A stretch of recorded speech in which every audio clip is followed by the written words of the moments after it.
Okay, I think we've got it this time. Welcome back, everyone. This is Aluminum Tarot. Thanks so much for joining. As always, I have tried for the second time to record the Pisces reading. It is, for some reason, becoming a massive slog for me to do that. So I'm going to try one more time, and if that doesn't work, then I'm just going to redo the reading altogether. Anyways, I've got this cap on, or my hood on, because it's quite cold outside. I think it's dropped about 10 degrees Celsius, and that's just going to allow me to just want to have this, man security blanket wrapped around my head right now. That said, if you like what you see here for this channel, please be sure to give a like, share, subscribe, ding the notification bell. And if you would like to support this channel, please feel free to chuck a few quid in so that, I can get a coffee, whatnot, as my life is currently powered on coffee, as you can see from the way I communicate with everyone else. So, what else? Yeah, block the scammers. It's pretty self-explanatory. You see anyone that's trying to give you a WhatsApp reading. I personally do not do readings at this time. I'm just trying to work on growing the channel. Yeah, get rid of them. Block, report, whatever you got to do. That said, we're going to go ahead and get back into this. I think we'll do this one more time. If it does not work, I will just do the entire Pisces reading from scratch. So yeah, let's just get into it. So I've left the cards from the last time I tried to do the reading as is, so that way we can just go back into the details of what took place there. And firstly, what we had at the center of this entire reading, we had the Ten of Swords in the reverse. So you've basically just come out of a very difficult situation where things were oppressive, they were bitter, they were dark. You felt betrayed. You felt like you've lost something very important to you. And now you're perceiving the entire, situation as it's past me. It's finally moved on. However, there's a deep anguish within my heart, a bitterness within my soul. Because right now what we have here as the challenge to this entire reading is the devil. In this deck, which is the steampunk deck, it is the cyborg. Of course, the cyborg being, the human being chained to the machine. And that is essentially kind of what that represents in this particular case. What we're looking at a person who is trying their best to overcome some of the negative qualities, the naysaying, the internal conflict that has kind of consumed their life based on the fact that they have overcome this betrayal and are now left with a lot of questions, a lot of limerence, pining over things in the past, maybe to something that is quite negative.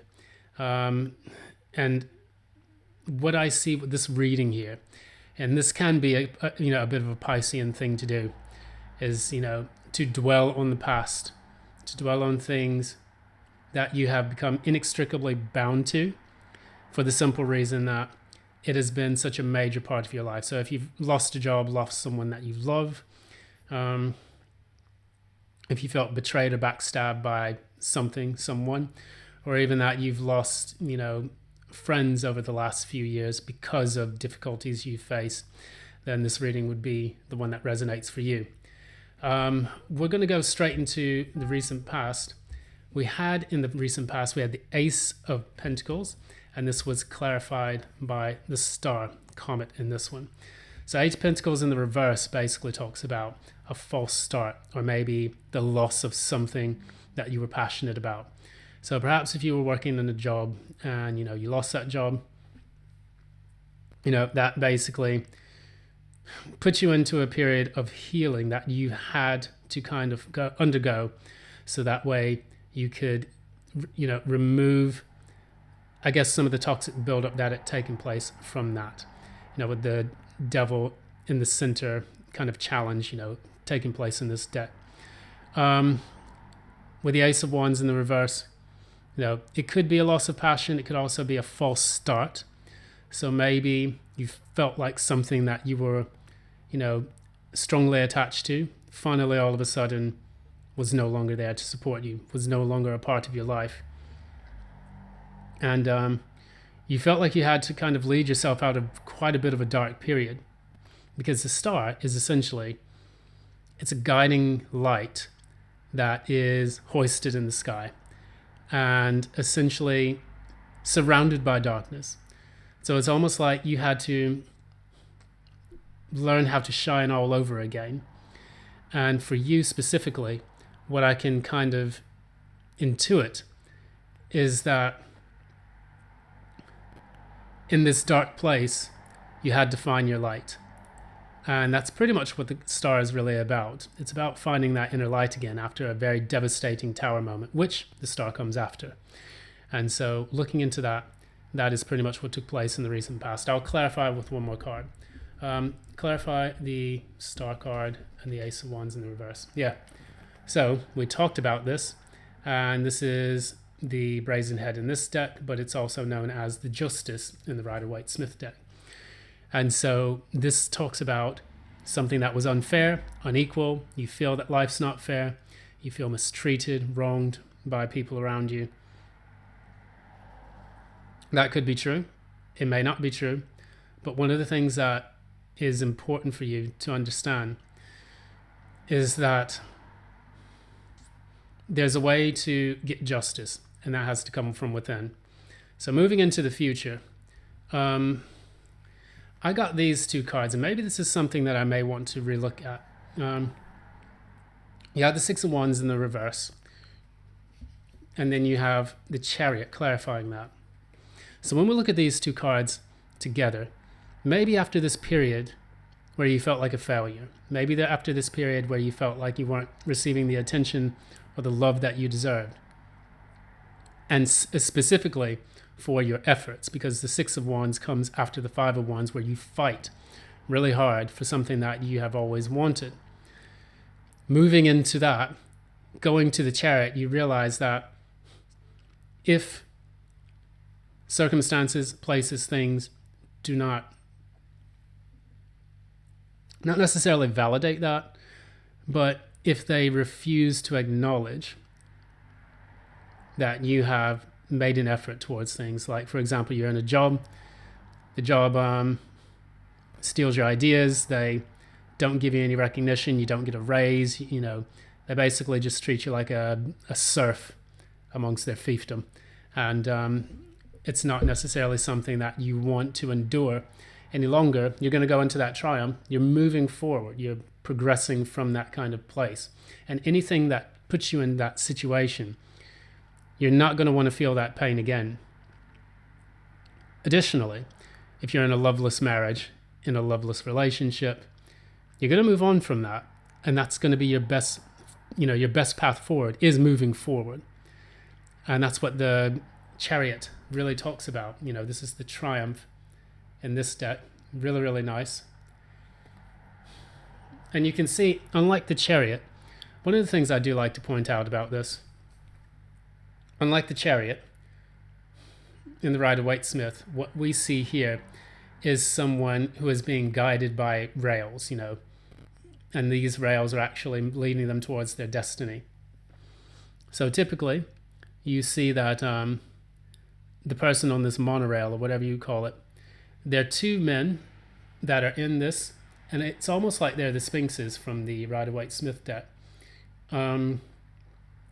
They are in this, I guess this, not gondola or like a cable car or whatnot.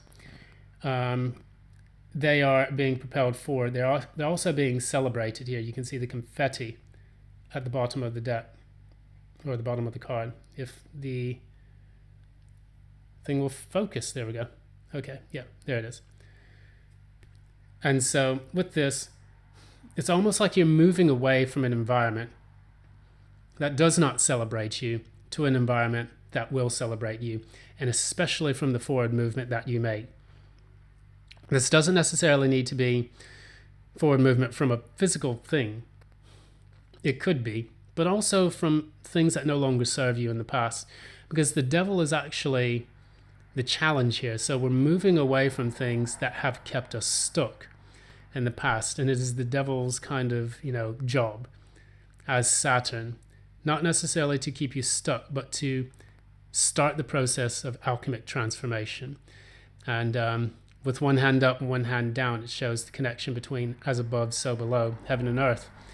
And we know that in this case, we are finally taking the chains off, which are not, they're not bound to us. They're actually very loose in the Rider-Waite deck. And what this means is that we can easily just slip out of that and walk away from what no longer serves us. But the longer that we stay in that, that's when you see the grapes forming on the female. That's when you see the fire forming on the male, if I'm not mistaken. And the black box or the black cube is Saturn. I've been looking at some very interesting occult information about that. There's actually a hexagram on the planet Saturn, and that's where a lot of people began to get their knowledge of the black cube of Saturn anyway. So it's almost interesting the way that comes out. I can go on for ages about that, but maybe I'll explore that in a rant or a rambling a bit later on. But back to your reading. At your core, what you see about yourself is the Queen of Pentacles in the reverse and the Sun in the reverse. And like we have the star, you're trying to find that guiding light. The reason why is because that light that should have illuminated your situation has been snuffed out in sorts, and it has left you in a very strong sense of disarray. The Queen of Pentacles in the reverse is someone who's not really on it when it comes to their material sense of self. They may be overspending their money. They may be doing way too much, having no boundaries with their physical, assets. Maybe they're giving money too much away to other people, and in essence, giving their time away too much to too many people. The time is money, and Pentacles are resources. These are things that we have in the physical realm that allow us to accomplish the things we want. And with the devil being a challenge, it could almost be telling me that perhaps you gave too much away to people in the past, or maybe that the things that you were restricted by in the physical realm, you may need to move away from, so that way you can actually find a better position to be in. So it's no longer about feeling sad, feeling like you're constantly, in doubt. With the Sun in the reverse, it can show like some very melancholic energies. But normally we have this because we're maybe refusing to see the light. So if you've been in a state of depression about all of this, and perhaps due to the loss of something that you care about, it's saying that, you may want to look deep within to try to find out where your light truly lies. If you've lost someone that you love, perhaps it's important for you to, show appreciation, thanks, gratitude for that entity in your life, whether it was a parent, whether it was a loved one, whether it was a pet, whether it was a job, any of that. Loss brings in change so that we can achieve the things that we really want. And I see that's what you're doing here. 2 of Wands in the reverse. That talks about things that we plan to do, things that we desired, things that we set our mind out to achieve. Those things didn't come to fruition. And it was like, perhaps, it's what I like to refer to as the universe knocking your Legos over, because it's like you're trying to build something. It's like a mini tower. You wanted these things in your life for a long period of time. These things gave you great happiness. And in essence, they allowed you to plan your life in a specific manner, so that way you could, feel at ease knowing that you could do that. So say, for instance, you wake up every day, you have this routine, you go to work, you see your colleagues that you enjoy spending time with, but then there's a couple of people who are just like absolutely treat you like dog shit. And they make your entire experience at the workplace really, really painful and heavy to deal with. Perhaps you were in a relationship, and then for some inexplicable reason, there are things that you like about your partner, male or female, but then for some reason, there are certain things that they do that begin to wear away at the dynamics in the relationship between the two of you, and that in turn creates a buildup of chaos. Well, I see you moving away from that and trying to look into the positive. So with this tin of submersibles, sorry, it's pronounced in this. This is the Ten of Cups, and it speaks about joy. It's like everything that I planned in my life that gave me joy fell to the wayside. I'm going to take my plans and throw them down, and I'm going to just go after my Ten of Cups. I think that's going to be the best course forward. And I see this because you have the Nine of Cups here as your outcome. I'm going to clarify briefly what that represents. Please clarify the Nine of Cups. There we go. Got a lot of cards coming out. Yeah, there you go. Remember I said taking control of the entire situation. You have here the Emperor, which represents taking control over any aspect of your life. It's number 4. It's representing of stability, peace. You know, wow. And these 3 cards came out, and we have another 4. So that's the 4 of Wands. And the beauty of this is that when you take control, that's when you actually can reach those milestones that are important to you. So say, for instance, bad things happen to us, but it's our character and our nature that shows how we deal with them that determines who we really are. So you can sometimes have 2 people, completely different, and one of them will respond to the same tragedy by becoming a monster. Another will actually try to transmute the pain and anguish they've gone through and become something great. Use their pain as a kind of alchemy, alchemic fuel, if you want to even say, to accomplish great things. And that is the direction that I see you going into if you set yourself to that. So with the 2 of Wands in the reverse, maybe internally, sometimes when the card is pointed upside down, it's pointed towards, the reader. This can sometimes indicate an internal process. So even with the 6 of Wands in the reverse, these are actions that could potentially be taking place within yourself. It's about celebrating the internal struggles that you have been through and how they have helped to reshape your life in a better way, so that the next path you choose to take will be one that is more authentic, rich, and encompassing of your real nature. And I see that when you take control, you have these 2 4s that clarify the 9 of Cups. That is going to be very, very important for you. And then we have the Knight of Pentacles in the reverse. What this represents to me is that all of the things in the past that kept you tied to that devil energy, they're going to be stopped. You're going to nip them in the bud. Maybe if it's by correcting the way you think and feel, maybe it's by setting boundaries with people that tend to overstep them whenever you're working with them, whenever you're with them romantically, whatnot. It's about also looking into the types of people that you spend your time with.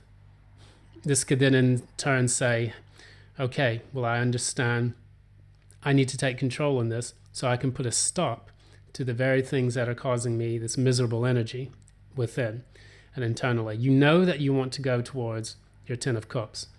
So it's important for you to now grasp control of your reality and transmute those energies that are causing this deep sense of sorrow.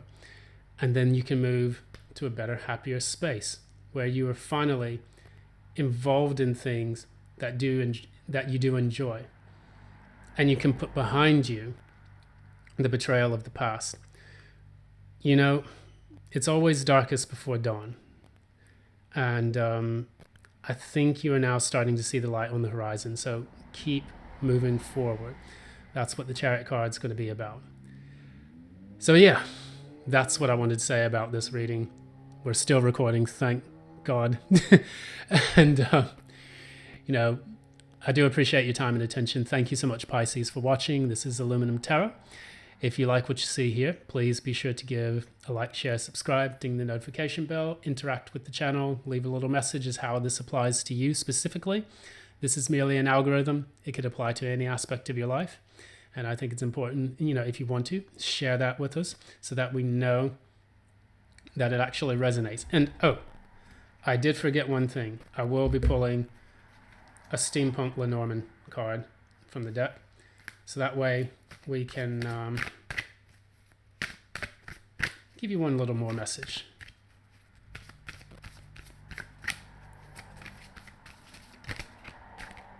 Okay. And here we go. We have the fox. This is one of my favorite animals. So typically the fox can be cunning, guile. It can be kind of negative, connotation, flattery, things of that nature. Maybe that's what you focused on. Maybe that's what you experienced in the past. But I love the fox because the fox is a very strong animal totem for me. As you can see behind me, I have this fox, character, painted on this canvas. And I love the fox, what it stands for. It is an animal that learns how to adapt to its surroundings and its environments. It is resourceful. It can live in many different kinds of environments. There are sand foxes, there are winter foxes, there are foxes that live in the city, whether you're in London, Manchester, Liverpool, Birmingham, any of those places, of course in the States as well. But additionally, they're solitary creatures normally. They can sometimes travel in small groups, but they learn how to do this on their own. And they find a way to make things work. And that is an animal totem that I'll carry for the rest of my life. It was one of the main things that, even when I came to the UK, and sometimes when I was hanging out in the States, it was the one animal that I saw that I felt like I had a very strong bond with. The other animal was the spider, which I'm trying to still get accustomed to, depending on what the spider looks like. Some of them I like, others dead in an instant. But this is number 14. 1 plus 4 is 5. 5 is change. So it's about changing the way you do things and learning how to adapt to those processes. I'm going to leave it there. Thank you so much, Pisces, for joining. And as always, until next time, love and light. Bye now.